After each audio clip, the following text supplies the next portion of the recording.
I have an entire manga shelf, and a couple of years ago, if you guys remember, if you've been around here that long, maybe it wasn't a couple years ago, maybe it was just a year, I don't know, 2020 ruined my entire sense of time. I have officially finished. I'm gonna throw it first, and then I'm gonna talk to you about it. Okay, so I think for the first time in the history of this channel, I'm giving a book 2 stars. I'm hesitantly optimistic, which I feel like is the saying of this video. Hello everybody, my name is Kelsey, and we're about to get very, very nerdy with a manga vlog.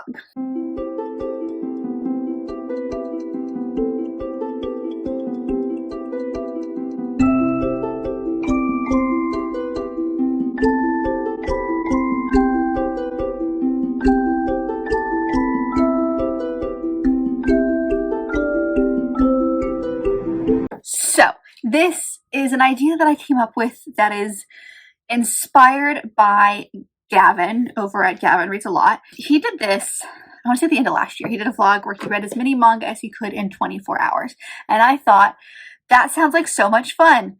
I could never do just 24 hours. Like, that's just too stressful for me to try to figure out. So I decided I would be inspired by this idea and make my own sort of manga vlog. So of course I will leave the link down below to his video since it was what inspired this, but he basically found a wheel online and put in a bunch of manga that he was reading and tried to read all of it within 24 hours. I, however, am going to still use the wheel idea because I like the idea of it randomly choosing what is my next read, and I'm only going to choose first volumes. So I have an entire manga shelf, and a couple of years ago, if you guys remember, if you've been around here that long, maybe it wasn't a couple years ago, maybe it was just a year, I don't know, 2020 ruined my entire sense of time, but I was really getting into manga, and so I bought a bunch of first volumes of things, first and second volumes of a lot of these, and have just not made time for them. So this vlog, what we're going to be doing is we're going to be choosing only first volumes of manga series. So I have 11 different manga series that we are going to include in this video. 3 of them did come from the library. If you guys saw my tier at the beginning of the month, I did go to the library to see if I could find some more just first volumes of things that might have sounded interesting. So there are a few that I don't own, but the rest of them I do physically own, and I'm planning on only doing the first volume. Like I mentioned, I do have the second volume of a good number of these mangas, so I can continue if I want to, but I just thought this would be a fun way for me to like actually get through some of the mangas that have been on my shelves for quite a long time. Plus it's a fun little experiment we can do within like a week. So that's what we're doing. I thought I'd go ahead and start this today, pick our first manga. I might start it before bed tonight and just kind of come to you when I have finished them, unless I have updates throughout. So I have a spin wheel ready to go. So I will pop up on the screen the spin wheel. So like I said, there are 11 that we're doing in this. I've got them all here. Let's see what is first. I'm excited and nervous because it could be anything at this point. Oh, okay. So we're going to start with one that I don't actually own, or one of the ones that I got from the library, which is Kiki's Delivery Service.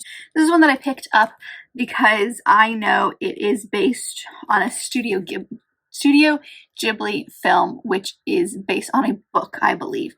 And I don't have access to Studio Ghibli films, so I thought this would be a good way of kind of figuring out if this is a book/movie for me. There are 4 volumes at my library, so I don't know if that's the entirety of this story or if that's just what they have, but I can continue if I want to.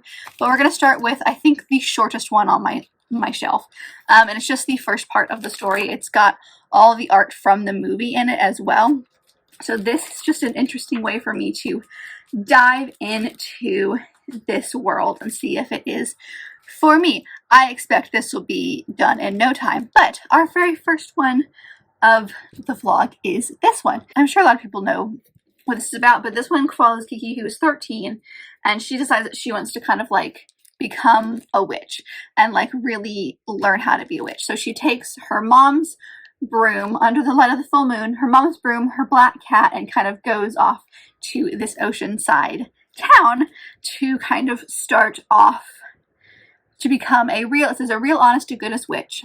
But first she has a couple of things, like finding a place to live and also finding a job.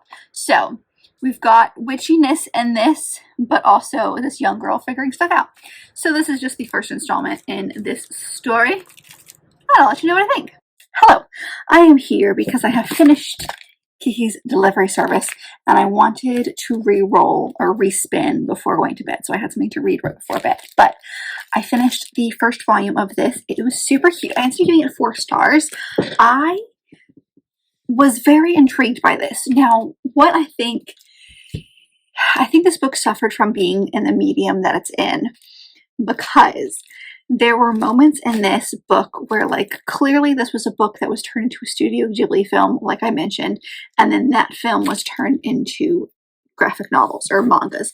And these, I'm pretty sure, are just straight stills from the movie, because at one point there are some moments, and I took a video, so I'll plop it in so you guys can see it, but there were moments where, like, it looked like the credits were on the screen, but it was in panel format. It was super bizarre. So I'm not sure this is the best format for me to absorb this story. However, by the end of it, I still really enjoyed Kiki as a character. I really enjoyed the story they set up, and I'm definitely going to continue with more in this. I might just grab the next 3 that my library has. I don't know. Let me check Goodreads and see if there's more than the 4 that I've seen. No, so there's only 4 volumes. Great. So my library has the complete series. So I think this will be fun to read. Maybe I'll grab the next 3 and just kind of plow through them, because I am interested in the story and I think it's super cute and I liked where it ended up. But the process of getting there was interesting, because I found myself not really caring at the beginning of the story, and then once we kind of got her to the place that this story is going to take place, the city that the story is probably going to take place in, and we got some other characters in the story, then it started to get a little interesting. So 4 stars, mostly for the art style, because I think it's gorgeous. I feel like there's not a whole lot to say because it's so short and we got just such a small portion of the story. But Kiki has left home. It says here that when a witch turns 13, I'm going to find it. It says, when a witch turns 13, she must take a journey for a year to hone her craft. And she's not sure what that is. So she's going to a new city to basically, like, find out what her craft is and start training in it. And so her mother's also a witch. Her mother is very good at potions and things like that. She meets a witch along the way that is good, like a really good fortune teller. So there's lots of options here. And then by the end of this book, she has a place to stay. She's met this baker family. And the woman who is kind of the one that, like, brings her in basically offers her their attic space. And I assume, because it says Kiki's delivery service, that she will eventually become a delivery girl for this bakery and maybe expand from there. I like the cat. The cat is kind of sassy and it's very entertaining because the cat actually does speak, which I wasn't quite sure if we were going to get a speaking cat or not. Just, you know, you're never quite sure, but then there was definitely some moments where the cat had its own thought bubbles and speech bubbles. So that was really cool. So I really enjoyed it. I mean, is it the best thing I've ever read? No, but it's interesting enough that I want to continue with this series and see where it takes me. So this was a success. Very excited about that. And this means we now get to spin for the second one. So let me pull that up real quick. So we can remove Kiki and spin. There's now sound all of a sudden. Spin again.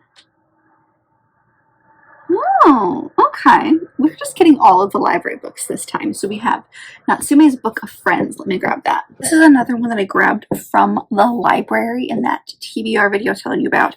It looks like this. This is the first volume. Like I said, it's called Natsume's Book of Friends, and I don't know how many volumes there are. I'm not quite sure how many volumes my library had, but it is fantastical, which I'm a little worried about because, I mean, a lot of the books actually have got a wide range of both fantastical and contemporary in this vlog, but this one's definitely fantastical, and usually the fantastical ones don't hit as well as the contemporary ones. But it says here that we have our main character who can see the spirits and demons that hide from the rest of humanity. He's always been set apart from other people Because of his gift, drifting from relative to relative, never fitting in, now he's a troubled high school student who has come to live in a small town where his grandmother grew up. When she was his age, she bound the names of demons and spirits in her book of friends, enslaving them to her capricious whim.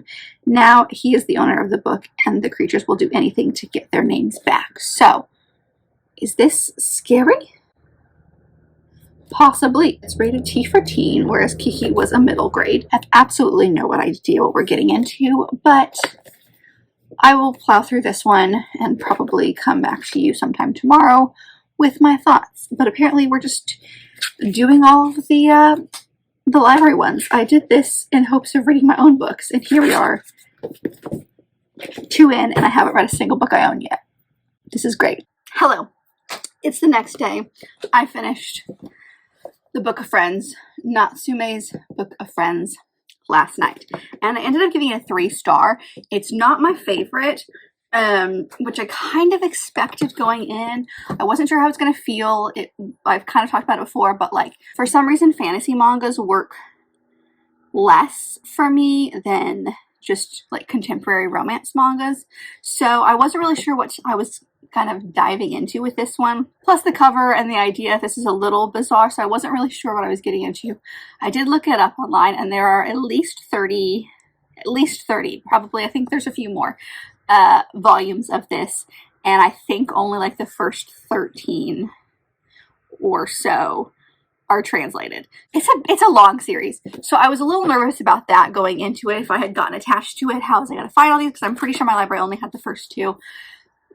I didn't have to worry about that because I don't think I'm going to continue. Okay, so if you strip away the art style, the strange side characters, and some of the other things I'm going to talk about, and you just did the plot is a fascinating idea. It follows this kid. He is an orphan, so he's kind of been passed around from family member to relative, and he doesn't really have any living relatives left anymore, but he's living with this couple that's super sweet and really like him, but he's a little bizarre because he is able to see these spirits and demons and even small deities at times. So these like supernatural creatures and things that no one else can see. So he has always been kind of quoted as a weirdo because he is seeing things that aren't there. But these things start attacking him because they think that he is his grandmother and has this book, and they want this book back because the book has all of their names in it. And basically what his grandmother did is she was like him. She was kind of a loner because of her ability to see these magical creatures and things. And she, instead of being nice to them, bullied them and basically like created challenges and duels and things with them. In exchange, got their name, put it down in a book, and that means that she now can control them and call them at any time. And they're not a fan of this. And there's this little cat right here that he like encounters at the very, very beginning that is a deity or a creature that has been kind of not trapped, but stuck in this porcelain cat's body. He basically wants this book, and Natsume is like, sure, you can have it when I'm dead. And he's like, great. And so he kind of like hangs around and is trying to basically becomes this guy's bodyguard. So throughout this book contains 4 chapters. This was released in a serial format. So these chapters were released in a magazine, and they were supposed to be presented as one-off situations. So like, yes, there's an overarching story where the first one obviously introduces everything and kind of sets everything up, but each chapter is him and a different set of creatures doing something, because he decides what he's going to be doing is he's going to release them. And then you've got some other side plots and things, but like that's the whole point, is he's kind of releasing these creatures. But each chapter starts like you can kind of jump in at any point, which is what the author wanted. She really, really wanted you to be able to just jump into the story if you picked up this magazine and hadn't read the first few. And she does a very good job of that. Every chapter starts with kind of explaining this book and this guy and his ability to see things. And so there's a lot of repetition in that. But also, I've noticed, I'm going to find it, in this book, there are these side panels, which are basically like footnotes from the author explaining a certain thing. Like this one is the first one, so it explains who she is, but then at one point she goes on to talk about her editors, and then she talks about how she's always wanted to write a manga that involves supernatural, and how she's not a big fan of romance, but she's written romance in the past, but this one doesn't have it. That took away from the plot, because at first I thought it was supposed to be part of it, and I'm supposed to be reading it, and then I'm realizing like halfway through, oh, these are just kind of like her thoughts, which are cool if you are very interested in this book, but I kind of didn't care either way. And there was definitely some moments that I felt really icky about. Like at one point, like, I think he gets sexually assaulted by a ghost, because he straight up says, "Don't touch me there," and then someone off screen says, "Yep, that was sexual assault," and then they move on. And I was like, I'm sorry, what? And I realize it's a different culture, and I always have to kind of go into mangas with that in mind, but there was just a lot about this that, like, I didn't care about, but the plot of him releasing all these creatures is what I cared about. So I ended up giving it 3 stars because the plot itself was fascinating, and I did kind of find myself caring about him. And by the end of this, he finds another kid in the town that has just moved there who also can see these creatures. There's definitely some stories that are really sweet and kind of like touch on your heart, and then there's some moments that I was like, make this stop. So did this work for me? No. Am I glad I read it? Yes, because again, the plot was fascinating. And if this was in like a novel format, or if there was an anime of this, then maybe I would consume it that way. But like, this art style is not my favorite. Some of the creatures are super, super creepy, so it gives like this horror element to it, which is not fun to read right before bed at 2 a.m. Just putting that out there. I mean, I did enjoy aspects of this, but it wasn't my favorite, and I found myself being very ambivalent. And I usually like the super sarcastic, weird side characters, and this one I couldn't care less about. Like, his whole plot is for this guy to die, yet he's still saving him. I don't know, there was just some disconnect between me and this book, which is totally fine. I did not expect every single manga to work for me, and the point of this video is to see if I want to continue with these. So this one is one of the ones that I will not be continuing with, and that I'm okay with, but I wouldn't have ever found this if I hadn't have just browsed my library, so that was really cool. So we're 2 down, which is great, which means now we gotta pick a new one. So let's remove that one and spin again and see what happens. I'm a little nervous, I'm not gonna lie. I'm hoping it's something I own. Yay! It's one of the ones I own. It was one of the ones that I was most excited about too. Okay, so this is one of the ones that I own, and I have the first 2 volumes of it, and this is Perfect World. This one is rated OT, which is teen plus basically, so it's over 16, so I'm thinking like new adult kind of range. But this one follows our 2 main characters. Our main character runs into her high school crush, and he is in a wheelchair, and it's her coming to terms with maybe some thoughts she had, like now, because in high school he wasn't in a wheelchair, and he's now had an accident. I don't know what it was, but he's had an accident that has put him in a wheelchair. Oh, he had a spinal cord injury that left him in a wheelchair. So she's kind of rekindling her feelings for him, but also forcing herself to confront her own prejudice and ableism about him being in a wheelchair. And I believe it's a romance between the 2 of them. But just the art style based on the cover is fascinating. And Goodreads says, if it'll load, that there are, oh, it just kind of keeps going. There are 12 volumes. Moral of the story is I'm really excited. I don't see a lot of accessibility and disability rep within books, although I have another book on this list that deals with our main character who is deaf. But I'm very interested to see how it's going to be handled, especially with it being a different culture and all that kind of stuff. It sounds like it'll be handled all right, just because she is kind of being forced to confront her thoughts on this. So we'll see. It's a contemporary, so I have higher hopes for this one, and then hopefully I will enjoy the second one. And maybe this is one I want to start collecting. I don't know. I just think the covers are stunning. Hello. It's a little bit later, and I finished Perfect World Volume 1, and I loved it. I gave it 4.5 stars. There are so many elements to this book that I enjoyed. The romance itself, a little insta-lovey, but that's kind of expected from romance mangas. Because they're super short, you kind of have to establish the relationship pretty quickly on. So they're almost very, I wouldn't say this one, actually, I take back what I said. I'm not sure I would say that this is insta-lovey, but the romance and our female main character falling for our main male lead happens very quickly. I talked a little bit about this, but these two characters basically went to high school together. She had a huge crush on him in high school, never told him, didn't realize it until it was too late and he was dating somebody else. They go off to college, separate. He's an architect. She works at like a design firm. She wanted to be an artist, but has set her sights on being kind of like a graphic designer. Their two companies basically merge for they combine for a project, and she meets him again and is very excited to be like, oh my gosh, look who it is, and then discovers that he's in a wheelchair and immediately goes, ooh, but I could never like you again, and then is immediately confronted with some stuff that goes down medically with him. So she's confronted with this and realizes how wrong she is for thinking that, and basically starts to have feelings for him again, or her feelings for him reemerge, let's say. You see her kind of creating this friendship with him, that she is there for him and wants him to tell her things, like if something medically is going on, because he does end up in the hospital more frequently if he has a higher fever.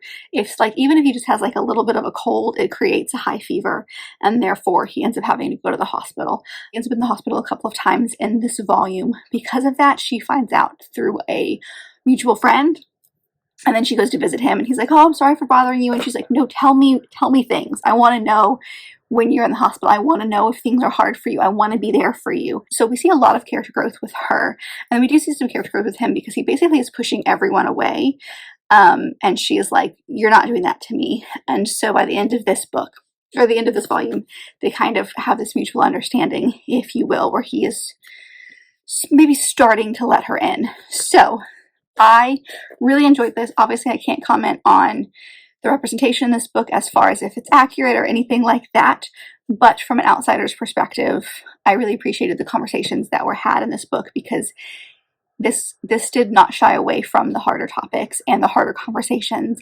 and confronting what society thinks of him and what society would think of her if they were together, and she is confronting her own bias when it comes to this. And so there's a lot of growth between the two of them in this one volume. I love the conversations. Like I said, there's a lot more depth to this than I see in mangas, especially since mangas volumes are so short that it's hard to dive deep right away, and then you kind of get these deeper conversations through multiple volumes. But the way that this one was handled, I think, was beautiful, because we tackle so much in this one, and there's so many layers to our characters, and you get invested very, very quickly. And even though she like is very fast to fall in love with him, it's not like she's had these feelings for a while. They're just kind of resurfacing, and she's still having issues with these feelings, and so she's kind of working her own way through them while also trying to be there for him. So am I going to continue? Absolutely. Like I said, I've got the first 2 volumes, but I definitely just went on my app or on my phone to see if my library had them, and they do have the entire series digitally, so I can at least continue some rambling thoughts because I just finished this, but it was very good. I am so happy I finally read it. I'm definitely going to continue with the series. It is a little bit longer. There are 12 volumes, like I've mentioned, but I have access to them. Honestly, like, I'm tempted to pick up the second one right away, but I want to complete this project. I want to continue with this, and if I dive more into the series, we're never going to see me again. So it was good. It wasn't perfect, which is why I got 4.5 stars instead of a full 5, but it was very, very good, and I'm so glad I read it. With that being said, that means we need to spit again and read our next one. Let's remove Perfect World, and I always forget that there's volume. Spin again. Ooh. Ooh, okay, A Sign of Affection. That's the other one that has representation. Okay, hold on. Let me grab it. So this one is an older teen one as well. This is a 16 plus, and it takes place in college. So I'm thinking this is another kind of new adult. A Sign of Affection, the first volume. I do have the first 2 volumes of this one. The cover is definitely what drew me in when I was picking it up, but another contemporary romance that I think I'm definitely going to enjoy. So it follows our main character, Yuki, who's a college student who's into friends and fashion, it says. She's also deaf. A chance meeting on a train leads to a serious crush, but can grow into something more. Like, the art style looks really, really pretty. and something that I would enjoy. So I'm curious to see what this relationship is going to look like. I have the first 2 volumes, like I mentioned. According to Goodreads, there is 10. The 10th one came out in December of last year. So I don't know if that's the end or if we're going to see more or not, but there's 10, so there's that to look forward to. But I'm excited. This is the other one that I mentioned earlier that has some sort of representation in it. Excited to see where we go with this one. Like I said, I'll start it tonight and maybe finish it in the morning and come back to you when I have thought. I'm curious what kinds of conversations we have. I don't expect it to be as in-depth and complex as Perfect World was, just based on the synopsis of this. I feel like it's going to be a little bit more lighthearted, but we'll see what kind of conversations they have. But I'm excited to dive in. This is one that I've had for quite a while, so let's see what we're getting into. So I officially finished the first volume of A Sign of Affection, and I really enjoyed this. I ended up giving it 4 stars. It was super cute. It is exactly kind of what I explained it to be. I feel like there's not much of a plot beyond that. She runs into this guy on a train, who helps her out because someone's asking for directions, and not only can she not hear what they're saying or speak to them, they're speaking English and she doesn't know English, and he does. He helps her out, and she discovers that he is in this club with one of her friends at college. They strike up a flirtation of sorts.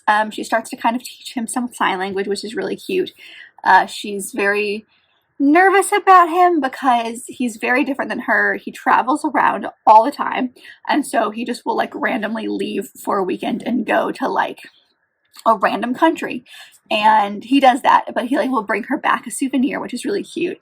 And then there is a guy in this book who I'm thinking might be a rival love interest, not for her, like she has no interest in him, but him causing problems for them.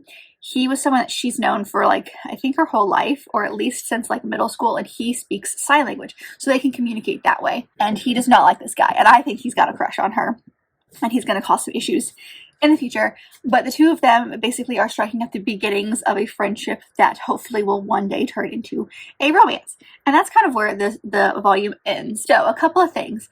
Like I said, I really like this. This is very stereotypical romance when it comes to manga, as in like she is really quiet and sticks to herself and doesn't have a lot of confidence in herself, and is really kind of cute and like tiny. And he is really tall and definitely has a lot of confidence, takes the lead on a lot of stuff, will ruffle her hair when he walks by, calls her cute, but she can't hear him, but she can like read lips sometimes, and so sometimes she'll catch it and sometimes she won't. And so the romance like dynamics are pretty similar when it comes to most mangas that I've read in the past, but I was still like in love with them. I was giggling the whole time. I felt like I turned into like a fangirl with them. I love them. They're so cute. So I'm definitely going to continue. I really loved them. The reason, so we got 4 stars. I don't know if I said that yet, but the reason I got 4 stars instead of a full 5 is because it took me a while to get into it because of all the different elements. So she communicates via text message to each other, or like a board that she can write on, because they go to a restaurant, and whenever at this restaurant, he works there, and he'll like bring her a whiteboard, and so they communicate that way. And then she can read lips sometimes if they're looking at her, and then obviously sign language. So she has like 4 or 5 different ways to communicate with people, and based on the way, the font or the color of the font changes. If they're signing, it's not in a speech bubble, but if he's looking at, like, if she's reading lips, then it's in this speech bubble, but it's like a gray. And then obviously the text message is a separate speech bubble, or like a style. So you kind of have to get used to the different ways in which they communicate, because it can get very confusing if you like at first. So it took me a while to process what was happening, but once you get it, it does make sense. They are very different ways as far as how they are presented on the page to show how they're being how they're communicating. So there's a bunch of different ways, and they're all distinctive. You just kind of have to learn them. So it took me a little bit to get into it that way, but I did enjoy it. There's a Q&A at the end of this book. This is an author duo actually, and they talked about this, and they actually have I can't remember what it's called, a sensitivity reader maybe is what it's called, but they've got someone who comes in and makes sure that they are doing the sign language correctly, because this is Japanese sign language, they have a sensitivity reader who comes in to make sure that they are doing it correctly. And they kind of mention that a little bit and talk about how, because these are stills, you know, you might miss a few of the motions that would get you, like if you're signing a sentence, you might get every other word because it's a still. And so they tried their best to do it, but I like that they brought that person in to make sure that they were doing it correctly. They definitely like did their research on sign language and made sure that everything that they were doing was correct. So I liked that. It didn't dive very much into like how society views her like the last one did. It was just a very cute kind of story. So this is mainly a romance that they're focusing on these two being cute. So loved it, gave it 4 stars. I'm very excited about that. So it's time to figure out what our next one is. Let's remove a sign of affection and let's take a spin and see what is next. Okay. This one I was a little worried about. This one is Maid-Sama. So, Maid-Sama is one that I don't know a whole lot about. This is thick, but it's the first 2 volumes. So I did look in to see what is actually included in here. So I'll only read the first volume, which is about 160 pages. So it's the first 4 chapters of this. I picked this up because I went to Barnes & Noble with a friend, and she said that she really enjoyed the anime of this, and so I said, okay, I'll give it a shot and see what happens. This one follows our main character, Misaki, who is the council president of a predominantly male school. And so in her spare time, she is working at this cafe where everyone who works there dresses up as a maid. And so she's trying to keep her like school persona of like super smart, strong, overpowering, like I can be as good as any kind of guy, and then having this very, very different other persona in her job. And this guy who was a heartthrob at her school shows up, and so she's hoping that he will not share her secret. And I think it's a romance between the 2 of them. So, like I said, I'm only going to read half of this because it is the first 2 volumes. I'm trying to find how many volumes there are. There are 18 volumes. So there's quite a few bind-ups of this. I don't know if this one, the last one was published in 2017, so I'm thinking they're all out, but they might not all be translated quite yet, but there are quite a few volumes. I feel better because it's only half. And honestly, like that's where the second volume starts. I'm a little nervous because I don't really know what I'm getting into. I've heard things about certain animes that like, I don't know. I'm very hesitant for some reason going into this one. I'm trying to pull a marker out so I know where to stop. So I'm a little nervous going into this one just because I don't know what I'm getting into. Yes, it's a contemporary, but I don't know how I'm going to feel about the alter ego, if I'm going to like her as this maid or what. So let's dive in. Let's see what it's about. I don't know. I'll let you know. So I think for the first time in the history of this channel, I'm giving a book 2 stars. So I just finished the first volume of Maid-Sama, and I did not like it.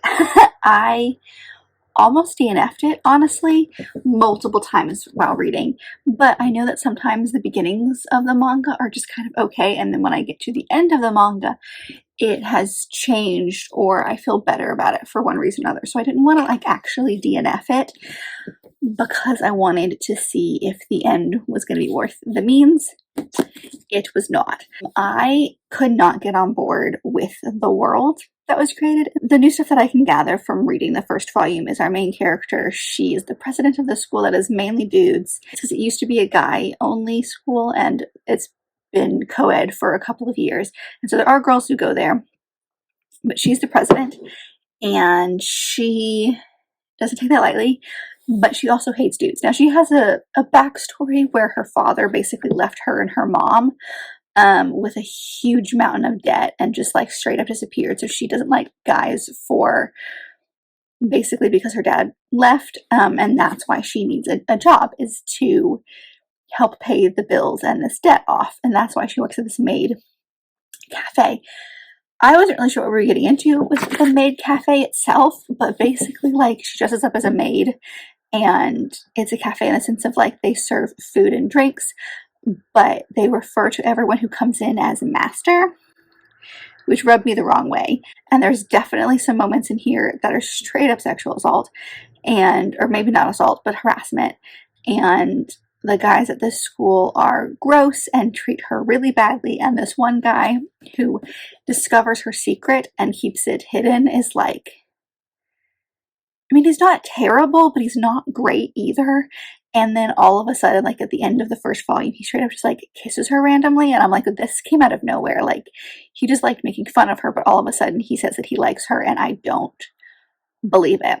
So like, on the one hand, I love her as the super strong, like, I take no crap from men kind of attitude. But then at the same time, watching her just kind of like accept a lot of the world and how people treat her. And she's strong and like physically strong and will fight you.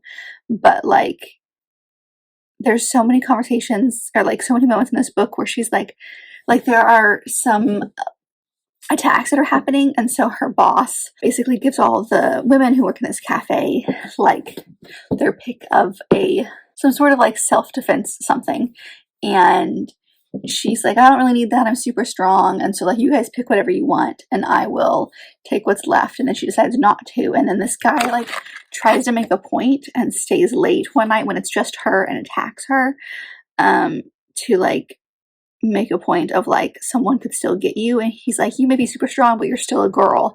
And there's just there's a lot of like stuff in this book culturally that rubbed me the wrong way, and I felt really icky multiple times throughout this. So will we be continuing? Abso-freaking-lutely not. Maybe the anime is better, maybe it's a cultural thing that I'm just not getting, but there's just stuff about this book that, like I said, it just rubs me the wrong way, and I feel icky at times. So this got a 2, which is crazy to me because I don't give books 2 stars. With that being said, let's just go ahead and pick our next book because we need some happiness and hopefully something else. So remove Maid-Sama and we will spin. Hopefully something will be better. Ooh, okay. This one is, I think, an arranged marriage. Hold on. Okay, so this one says here on the back, so it's Happy Marriage, the first volume of Happy Marriage. And it says here on the back, in order to help her father, she agrees to an arranged marriage with the company president, a man she doesn't know, at the request of his grandfather. She believes the arrangement isn't binding, but her new partner seems to think otherwise. Can 2 strangers living together find their way to happy marriage? So, arranged marriage, I think this one will be fun. This seems older. Yeah, rated M for mature. I feel like there's going to be some sex in this, or at least some comments on that. I feel like I remember it being shrink wrapped, which I know they do for books who are in the adult range. So it is 10 volumes, and the last one came out in 2012. So I'm thinking this is complete. So that's good. There's not too many. It looks good. I'm curious. Well, this guy is like super mysterious, though. I will say, like, he looks kind of fun, just like flipping through the pictures here. So I'm excited about this one. We'll go in and see what I think of this one. Optimistic about this one. Again, arranged marriage is a trope that I do enjoy. So we'll see. We'll see. Anything's better than what I just read. So honestly, it can't be much worse. So we're going to read this one, and I'll come back to you tomorrow and give you my thoughts on it. It's another day, which means another update. I finished Happy Marriage, the first volume of it last night. This, I think, is my favorite one that I've read in this vlog so far. I devoured this. Like, I'm not even kidding you. I was 2 or 3 pages into it and I already knew I was gonna love it. I think it was a mixture of, this had some of my favorite tropes in it, which was hate to love as well as arranged marriage. I'm a sucker. Like, you tell me a book has hate to love in it, I'm instantly more interested in it. So it had that. We had, like I said, arranged marriage, which is also another trope that I'm very interested in and usually grabs my attention. The chemistry between these two was phenomenal. I felt it from the get-go. It got 4.5 stars. The reason it didn't get a full 5 was there's a couple things our main guy did that I questioned, especially near the end. Like, he would like do some things that I felt a little icky to me as far as consent goes, but our main female lead was on board for it. Like, I don't know how to explain it. It was like she was surprised by some of his actions and went, "What are you doing?" But like wouldn't push him away because she was into it, that kind of thing. So that's why it was just kind of like I questioned some of his decisions, but otherwise I loved it. As far as the plot goes, it's pretty similar. It's this guy whose grandfather is the chairman of this company. He is kind of the owner, president. He's the president of this company. And this chairman wants him to get married, but also has some sort of connection with her grandmother. Like, her grandmother meant a lot to him, or like saved him or something like that. And so in order to help her out, because she took this job because her dad is really, really bad with money, and he has like all these great business ventures, and he'll go and he'll get someone to invest in his business, and then it'll go absolutely nowhere, and he has a lot of debt. And so she needs to help him out, and like he will get like the mob to invest in his companies. And her mother ran away from them when she was really young, so she's never had her around. So she's just trying to pay off this debt, which is impossible to do. So the grandfather, or the chairman, basically says, "You guys get married, I'll take care of that debt for you as a thank you, and then like you guys, you know, live happily ever after." And so like he's kind of keeping tabs on them. So they end up having to move in together. She moves into his loft. There's just a lot of like things in this book that were just plot-wise really fun. As far as physically reading it, it was one of the more enjoyable experiences when it comes to manga. And that might be because I was coming off of Maid-Sama, which is one of the most chaotic and confusing when it comes to the pages, because you have, you know, thought bubbles, and you have speech bubbles, and you have like narration stuff, and then sound effects, and there was just a lot of words on the page that were all kind of crammed together, whereas this one, it was very clear who was thinking what. There wasn't a lot of excess stuff on the page. It had very clear thought bubbles or speech bubbles, and so I could grasp what was going on right away, whereas with other mangas, I had that where it's been really hard for me to grasp the story and what's going on. So I freaking loved this. I definitely will get the rest of these at some point. This is definitely a favorite. So it honestly, like, I've been toying with myself whether or not to bump it up to a 5, but like I said, because of some of his actions near the end, there's something that I just can't quite do it. So this is as close to a 5 as any of these have been, which means we now have a new one. So let's go ahead and do the spinsies.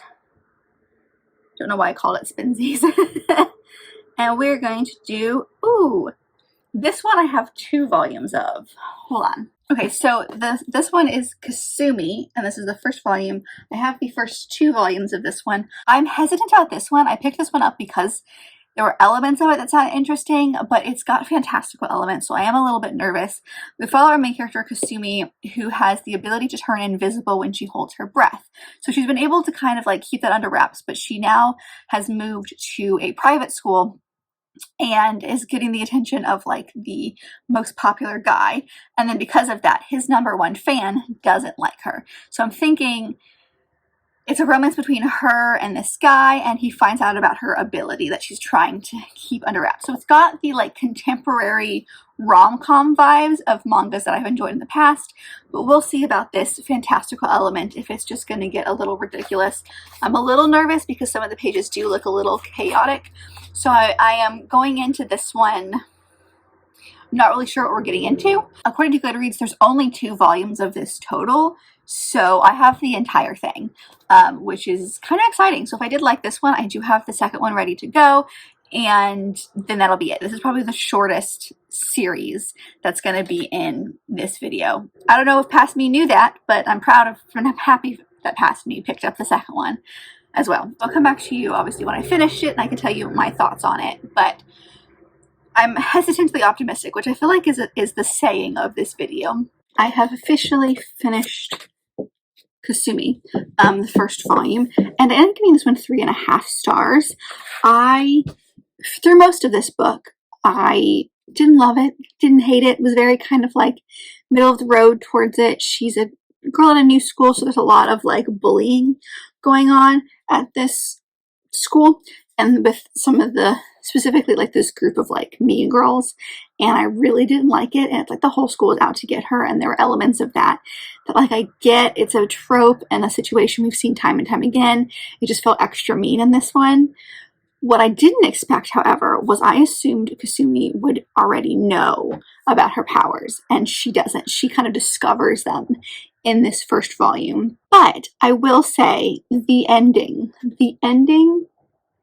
made me gasp out loud, and I will be continuing. While I'm invested and very, very intrigued about this book, the magic system is super confusing and very like whimsical, and I'm not sure we're supposed to know about it, so I think we're going to get answers in the second volume as to what that's about. So I'm glad that I picked up both because I'm curious, and there's enough contemporary in this book to make the fantastical elements not bizarre to me.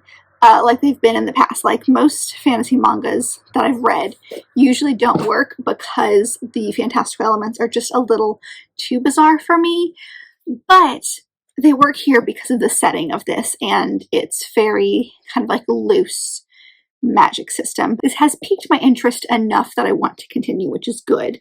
I'm glad there's only one more because I don't know if I could do more than that, just because a lot of the side characters drive me nuts. I was pretty middle of the road through most of this, but the ending definitely had me wanting to know more. So I'm very happy that I picked this up because I'm not sure when I would have picked it up. I'm hoping to pick up the second one sooner rather than later, just because I don't want to put too much time between them. I'm afraid if I put too much time, then I will stop caring about what's going on in this book. So I definitely want to pick up the second one soon. It's a very interesting concept, and I'm not sure I've read anything similar to this. So another one done. So let's dive into the spin wheel, shall we? Let's remove Kasumi and spin the wheel.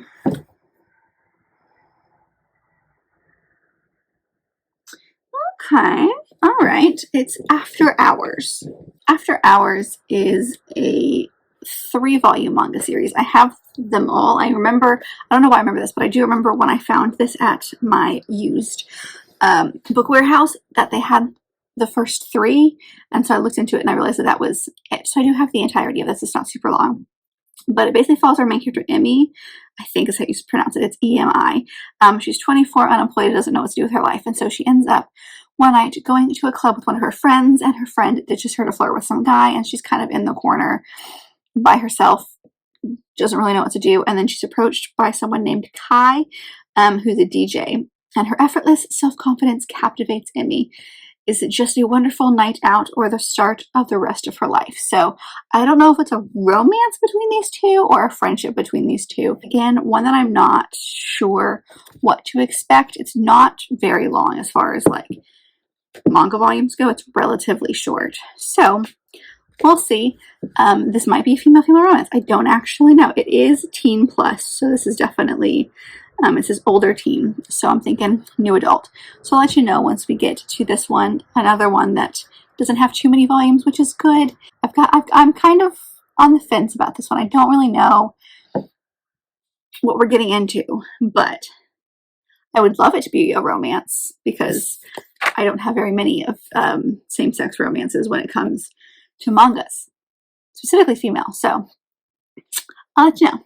Hello, I finished the first volume of After Hours last night, and I gave it 3.5 stars. I have a lot of opinions about this one. Plot-wise, there was not a lot going on, and it felt very kind of like my middle-of-the-road meh feeling that I kind of had for the one before, which is Kasumi. I kind of had for this one. It is a female-female romance, which was very interesting because I've read one other manga something that had a female romance that I found, and I didn't love it, although that book revolved around infidelity, which is something I don't love, so it could have been because of that. But I went in with this, and it's basically like this young girl who is 24, Emmy, and she gets approached by this other woman who is a DJ, and they kind of strike up this conversation. She's really uncomfortable in clubs, and so the DJ, whose name I knew at one point is Kai invites her basically to like leave so they can just kind of like go off and chat in a not so loud place, and they go back to her place. And it's their relationship is what I'll call it, because like, yes, they have feelings, yes, this is adult, so they've done some stuff, but it's not, there's no label or anything on it. But this book is mostly about Emmy figuring out what she wants. Kai is just kind of living her life. She's not had the best life. There is a 6-year age difference between them because she is 30. And there's a lot of jokes about being older in this book once the age comes out, mostly by her. She like makes jokes of herself. So that was an interesting take on their relationship, because 6 years is actually not that bad when you're older. Obviously 6 years when you're a teenager, that's a different story. But like when you're in your 20s, it's not a huge, in my opinion, it's not a huge gap. But this could be a cultural thing as well. But really the story is Emmy just kind of like figuring out what she wants. Kai brings her along to one of her DJ gigs and asks her to VJ, which basically is like the video version of DJing. And she really enjoys doing that and has asked to kind of continue to do that. So I think she's discovering what she wants out of life through her friendship, which I thought was really, really nice, but especially for her being, I would say, older in the sense of figuring things out. Because like usually when you read books and you're trying to figure out what you want out of life, you're a teenager, whereas Emmy is already 24 and is trying to figure stuff out. And so I liked seeing an older character kind of have like a life crisis with their employment and what they want through their life. I feel like that's very, very realistic. I'm definitely going to continue. It's only 2 more volumes, but even if it was longer than that, I think I would still continue at least one more to give it a chance and see if it plot-wise gets a little more interesting, because we have some hints to stuff, but I don't know where they're going. So I'm definitely interested in this. It's not like super high on my TBR right now, but it's definitely one that I'm glad that I picked up. I'm glad I have the entire series. I'm glad it's only 3. With that being done, we now have to spin our next one. So, all right, remove this one and spin. We're getting down to it, but there's only 3 left. Oh, okay. Oh, wait. Whoa. Okay, I thought it was going to be one thing, and then it totally changed on the other one. Okay, so we got The Ancient Mage's Bride, which this one is the last one that I have on this list from the library. It's one that's on my actual TBR for the month. This is a fantasy one. I am interested enough in this one because Ashley from Follow Through Fiction loves this one, and we align on some stuff, but not everything, so I'm worried about this one because it's fantastical, because it involves her being like sold as a maid of sorts, no, as a slave to an inhuman mage. Because of the nature of the fantasticalness of this, I am honestly not going in with the best expectations, but I still want to read it. I still want to see if it's worth it for me.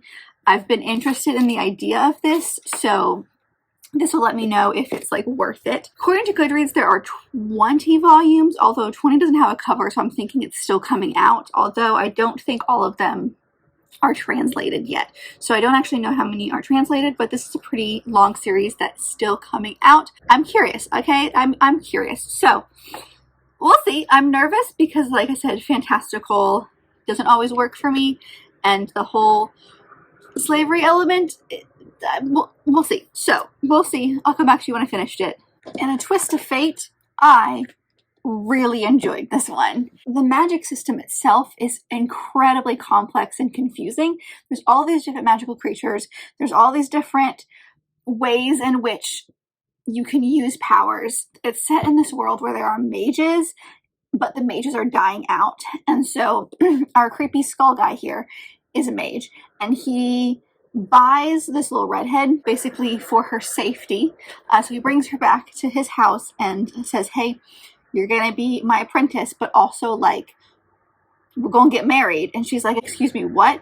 And so not only do you have an apprenticeship, there's this like threat of marriage, which that part confuses me. But I ended up giving this one 4 stars. I really enjoyed the world. She goes with him as he like does all these like little tasks here and there to help out things. We meet some dragons, and that was probably my favorite part of the whole book, was like the chapter where they go and help out some dragons. There's a priest who shows up and asks for help, and she's like, that's weird, why would a mage who has magical powers and a priest get along? So like we're learning about this world through her, because she's basically has no idea what's going on. she's somewhat of a mage. So that's why everybody wanted her, because she's human, but she has this ability. And so all of these like magical creatures flock to her. But the ending, I'm so mad because the ending was this huge cliffhanger and now I need answers. And I'm emotionally invested. The one thing that is not my favorite, again, is this whole like threat. He's like jokingly saying like, hey, I'm gonna marry you. And she's like, I'm sorry, what? But like he doesn't do anything about it. And he basically like is training her, so he's in this like teacher position, so it gives me this like fatherly vibe to him. So I don't actually know if he's like much older than her, because she looks kind of like a child. I mean, she's not, she's probably older than I think she is, but in my head she's kind of a child. And so you've got her, and then you've got this guy who is, in my head, way older. I'm very nervous about that part of it because it's not a romance. I mean, there has been no romantic things in this book at all. It's literally him teaching her how about magic. But it's a fantasy manga and it worked for me. I will definitely continue to dive into this. I know there's a ton of volumes. I know my library has at least a few physically and then a bunch digitally. So I have the ability to continue to read this, which is good because it's definitely a fun manga, but I don't think I need to own it. I was not sure kind of going in, like I said, like I kind of ended off the last clip very like, well, we'll see. And I am very, very pleasantly surprised that this one worked for me and I got really invested in the world. So this is one of the very few fantasy mangas that worked for me. So it's good because that means that there are some out there that do work, which is great. With that being so good, we now have to pick out the next one. We literally only have 2 left. Let's see what the next one is that we're gonna read. So there's only 2. I'm kind of nervous. And we've got the contemporary romance. Okay. Love as a Foreign Language is the one that we picked up. Weird thing about this is it is formatted like a regular book as far as like America, whereas, you know, mangas you read from the back to the front as far as Americans go. But this one is not. This one is front to back, so that's kind of bizarre. But it is the first in a series of 2. We follow our main character, Joel, who is in Korea. He is teaching, but he hates every second of it. He was contracted for 1 year, and now it's finally up, and he's like ready to go. He's like, great, my time's almost up. I can go back home. And then he runs into this woman named Hannah, who's the new secretary at the school, and she makes him rethink that. So obviously it's going to be a romance between the 2 of them. So this is the next one, but I'll go ahead and talk about the other one as well since I'm here, because I'm probably going to just take these with me and read them over the weekend. And the other one was The Promised Neverland. This one I don't know a whole lot about. I have the first 2 volumes of this one, but it's like takes place at a school or a house, an orphanage. Sorry, it takes place at an orphanage. And it's a bunch of kids who are enjoying a comfortable life. One day, though, a couple of them uncover the dark truth of the outside world they are forbidden from seeing. I picked this one up because someone, I don't remember who it was, but someone compared this series to the Wayward Children series by Shauna Maguire, and that had me interested. So this one is rated teen, and this one is rated older teen. It's a series I feel like is relatively popular, so I'm curious to see what this one's about, if it is at all comparable to Wayward Children, like I think it is. But the next one will be Love as a Foreign Language. Very interested to see how this is going to go. So I'm here. It's been a few days, but I'm here to wrap up the last 2 books for this vlog, as well as this vlog. The first one that I finished was Love as a Foreign Language, which is the first of 2 volumes, and this one I ended up giving 3 stars. I don't think I'm going to continue with this one. I only know there's 1 volume left. That's it, and then I could be done. But there's nothing about this. Honestly, okay, so to be completely honest, it's the main character. He drives me nuts. I cannot stand him. I don't like him as a character. He's annoyed with everything, and like I know he's been there for like 9 months at this point, but it seems like he's not really giving them a chance, and he's just the Debbie Downer of the group, and like that's fine, but he's the Debbie Downer for everything. Like, even the people that he works with who are trying to be optimistic, he's like, no. And then, like, he won't even go out and try certain food. He knows that, like I get some things, like, he stays away from red food because it's spicy and he doesn't have a good spice tolerance. I get it. So he's, like, very specific about the types of food that he eats. That's just one example. I don't know. He just drives me nuts. Honestly, like, everything about him drove me nuts. There was, like, this was supposed to be, like, a book all about romance, and there was, like, absolutely no romance. It's him, like, pining from afar, which is fine, except for that he, like, nothing comes from that. And she clearly likes him, but he is just, I don't know, there was just some elements of this that I was like, there's really no romance in this book at all. So, 3 stars. Don't think I'm going to continue, even though there's only one more volume. I just think I'm done. It was not the most enjoyable experience. So, this one's gonna go. And the one that was kind of the finale of this experiment was The Promised Neverland, which I have the first 2 volumes of. I didn't know what I was getting into. Okay, well, let me backtrack. I went online, I went on the Goodreads because I have, like, a sheet, and I was just putting all the information for this book in the sheet, and one of the things is genre, and I figured it was fantasy, but I always go to Goodreads to double check. And then I realized that one of the subgenres was horror, and I said, oh no, I don't do horror. I am so nervous. And so I started to look at reviews. I'm so glad I did, because there's a huge twist at the very, very beginning of this book that sets off the entirety of this series. And there are 20 volumes of this series. I believe it's complete. So, like, they're all out, but there's 20 volumes of them. And I didn't know what the twist was going to be, but I went in knowing that I was going to be a very kind of, like, shocking twist at the beginning.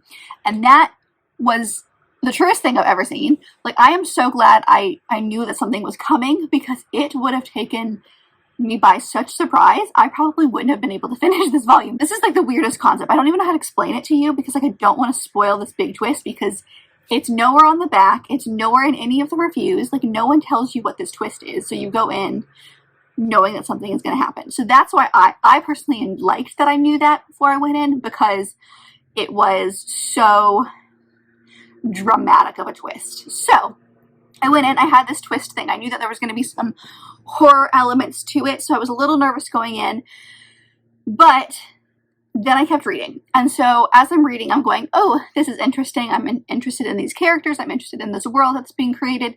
But because of this twist and the horrific nature of the plot of the story, I'm probably not going to continue with this. And then I got to the end of this volume, and I was so invested in these characters. And while the situation itself is incredibly horrific, when it comes to the art style, there's only something in the very first chapter that is, like, visually horrific. So it's not great, it's not happy, and I shouldn't be interested in what's going on. But I am so intrigued with these characters. There's this mystery element. It's these kids who are kind of trying to solve this mystery at this home, and they get presented with one fact that completely shatters their entire view of the world.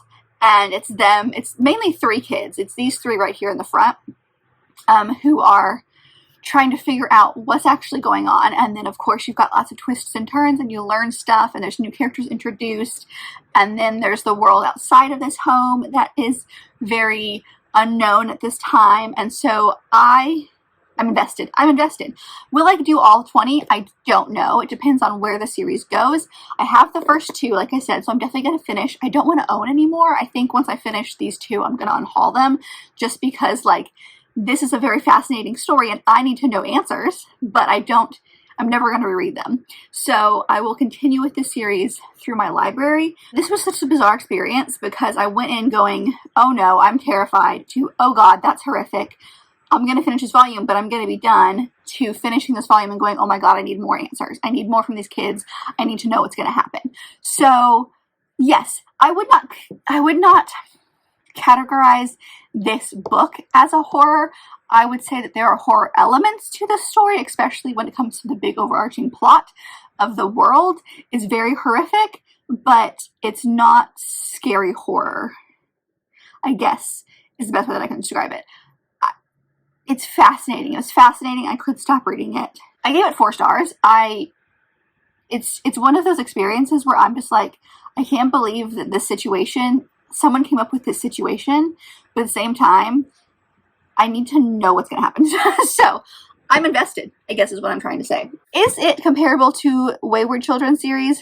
I'm not sure. I think it's comparable because that's why I picked it up. It's comparable in the sense of like, you have a home and there's a bunch of kids and there's some fantastical magical elements to the world. But beyond that, that's really where the comparison ends. So if you like all of the Portal Fantasy of Wayward Children series, that's not what's going to happen in here. But I did it. I finished that. I have many thoughts. Okay, so with that, I have read 11 first volumes in this video. As kind of a wrap up, I decided to go online and kind of rank these as far as what I think about them. So I will plop them up, or I'll put them up somewhere on the screen. So basically, here's what I've come with. I have come out of this series, or this video, with 3 series that I'm going to DNF and not finish, which was Love as a Foreign Language, Maid-Sama, and then the Book of Friends. Maid-Sama just because it was genuinely awful, so I'm going to get rid of that one. This one was low intrigue, and this one was low intrigue. So I'm definitely, this is a good one because I can get rid of some of the books that I have here that I'm not going to touch again. So I have those. And then the next one is not top of TBR, which are books that I'm definitely interested in continuing, but it's not like I need to finish it right away. These are also shorter ones. We have After Hours, which is 3, Kasumi, which is 2, and Kiki's Delivery Service, which is 4. Although my friend Lauren did tell me that she had the movie version of this, so I might not continue with this one and watch the movie instead. Haven't decided, but as far as the story goes, I'm invested. So these are series that I want to continue, but like, I have no like need to pick it up right away. Then we have Sooner Rather Than Later, which is Promised Neverland and A Sign of Affection, which are basically series that I am invested in. I want to know the answers. I want to continue with them, and I'd like to continue with them pretty soon, but they don't need to be like immediate. I do kind of need answers with A Promised Neverland, but like I can put some time between the volumes and be okay. But these are definitely more top of TBR. And then the very top, which is I must continue right now, which I have 3, which is Perfect World. We have Happy Marriage, and then An Ancient Mage's Bride. But this one kind of switches back and forth between Must Read Now and then the tier below, which is Sooner Rather Than Later. These 2 were my favorite from this series, which is Happy Marriage and Perfect World. I loved them. These are my favorite by far in this series, and I'm so glad that I did this because it's made me read series that I have on my shelves. Like Perfect World, I have the first 2 of. A Sign of Affection, I have the first 2 of. Promised Neverland, I have the first 2 of.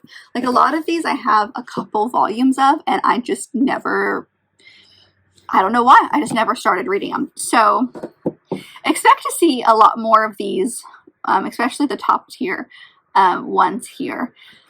Just because this was such a good experiment for me to kind of force myself to read some things. So I hope you enjoyed this ridiculously long video. If you are a manga fan, please tell me some of your favorites down below. If you, based on some of my experience with the books in this vlog, if there are some series out there that I have not mentioned, please let me know if you think that I would enjoy them. Let me know if you've read any of these. I want to know all of your thoughts. But thank you for sitting through this very long video that I don't even know if it's going to be enjoyable to watch, but it was enjoyable to make because, like I said, it helped me get through a lot of things. So if you're still here, thank you so much. I really appreciate you taking the time to watch the entirety of this because it is not a short one. But if you like this video, and I very much hope that you did, don't forget to give it a big thumbs up and subscribe down below if you'd like to be part of this awesome growing family. I've also got all my social media down there, as well as other fun bookish links. So go check all that out, and I'll see you guys in my next video. Bye!